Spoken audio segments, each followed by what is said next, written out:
Welcome to Film in 5D, the show about everything film with the 5D Mark II. I'm your host, Aaron Hammock, and this week we get to our 4th episode on pre-production with creating a shot list. You know, I don't think I've seen that shirt before. Probably not, because it's new. Oh. Hopefully it's not getting keyed out right now, even though it's blue. Our screen has kind of a bluish color, but that's fine. I mean our studio.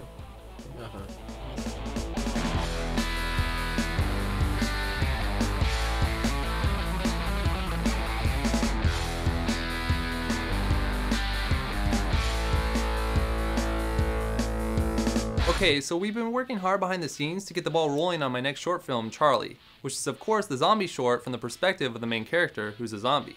This is the last pre-production episode until we start making more progress with the film, such as casting calls, an episode on direction, and then switching over to production as we shoot the film this fall. But this week, I wanted to take some time to talk about shot lists. Now, generally the purpose of a shot list is to save some time on set so that the director or cinematographer isn't constantly referring to the script.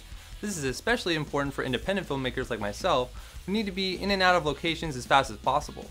The shot list should be separate from the original script, but if you're working on a smaller project, it's okay to write the scene numbers and shot types with brackets to the side. Next, we'll be taking a look at each element of the shot list individually, but first, another promo. I am a rational human being with rights, and I want to know what the heck is going on!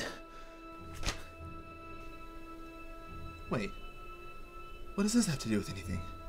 Facebook investigator, punk. This ain't no federal junk. This is the real deal.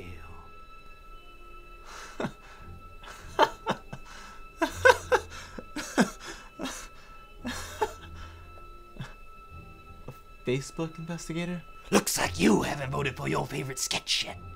Don't you know how serious a crime that is? Wait, what are you talking about? I voted. Don't you lie to me, boy. I voted for The Matrix in 5D. Like a week ago. Matrix in 5. What do you think this is? You were supposed to vote for the NFL copyright infringement. That was the most original of them all. But I like the Matrix sketch. That crap is just a ripoff from the film. Yeah, that's kind of the point. Besides, nobody really liked the sketch anyways. Did they? Was this your favorite sketch?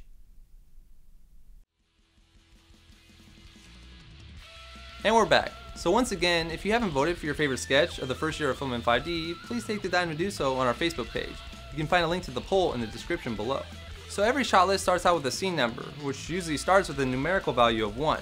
Now scene changes whenever the environment the characters are in changes. Now this does not refer to when a character moves from inside to outside, but rather a cut in the action where a location suddenly changes or a great amount of time has passed.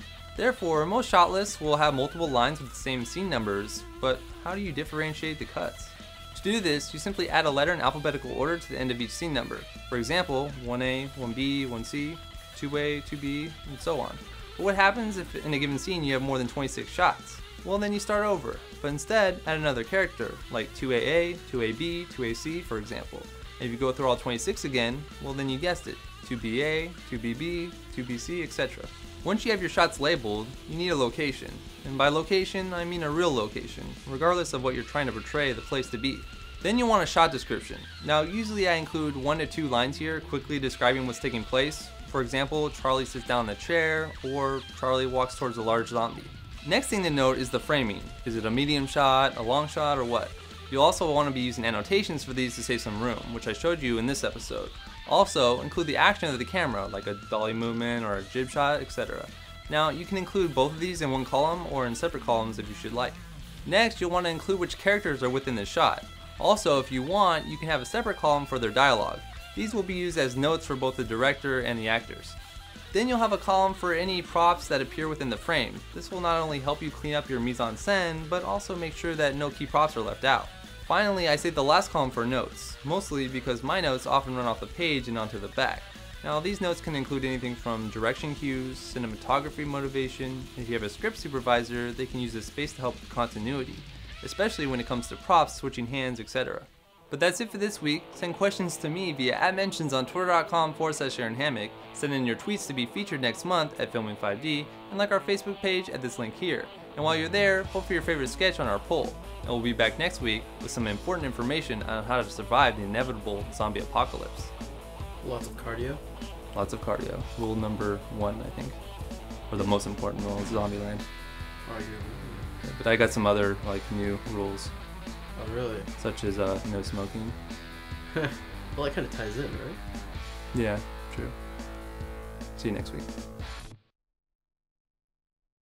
Facebook investigator?